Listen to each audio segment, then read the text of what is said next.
Spoločnosť AstraZeneca začala celosvetovo sťahovať svoju vakcínu COVID-19 z dôvodu prebytku dostupných aktualizovaných vakcín, ktoré sú zamerané na nové varianty vírusu.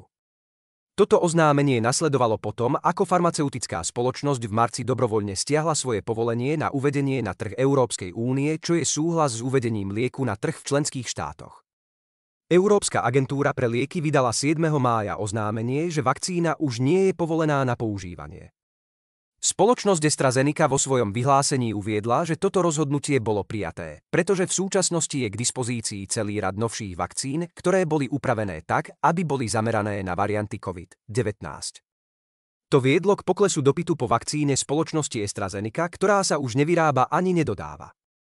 Podľa nezávislých odhadov bolo len v prvom roku používania zachránených viac ako 6,5 milióna životov a celosvetovo bolo dodaných viac ako 3 miliardy dávok, uvádza sa vo vyhlásení.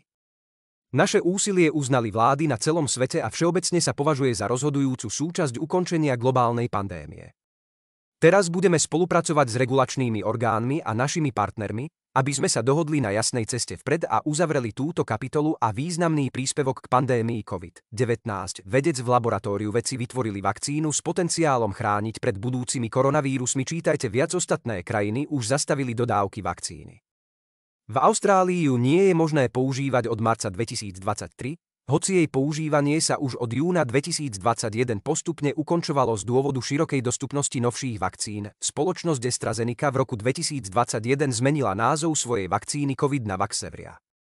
Vakcína bola povolená na používanie u osôb vo veku 18 rokov a starších, podávala sa vo forme 2 injekcií, zvyčajne do svalu hornej časti ramena, s odstupom približne 3 mesiacov. V niektorých krajinách sa používala aj ako posilňovacia injekcia. Vaxzevria sa skladá z iného vírusu z rodiny adenovírusov modifikovaného tak, aby obsahoval gén na tvorbu proteínu z vírusu SARS-CoV-2, ktorý spôsobuje COVID-19. Vakcína neobsahuje samotný vírus a nemôže ho spôsobiť. Hoci sa zistilo, že vakcína je celkovo bezpečná a účinná, niesla so sebou riziko zriedkavého, ale závažného vedľajšieho účinku, známeho ako trombóza s trombocytopéniou alebo TTS.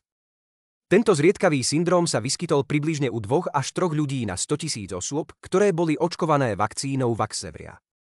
Vedúca katedry epidemiológie na Deakinovej univerzite v Austrálii profesorka Catherine Bennettová uviedla, že vakcína zohrala kľúčovú úlohu v celosvetovom boji proti vírusu, najmä v prvých dňoch pandémie, keď bolo k dispozícii obmedzené množstvo vakcín.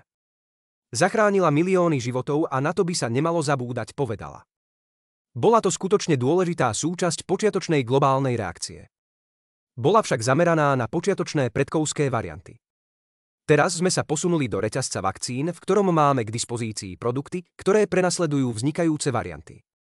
Došlo tiež k posunu v kalkulácii rizík, keďže populácie sú oveľa viac chránené a hoci COVID samozrejme stále spôsobuje úmrtia, sme celkovo menej zraniteľní voči tejto chorobe. V najnovšom odporúčaní pre vakcíny proti COVID-19, ktoré vydala Svetová zdravotnícka organizácia v apríli, sa odporúča, aby sa formulácie vakcín proti COVID-19 zamerali na líniu JN1 vírusu, ktorá vytláča existujúce varianty línie XBB.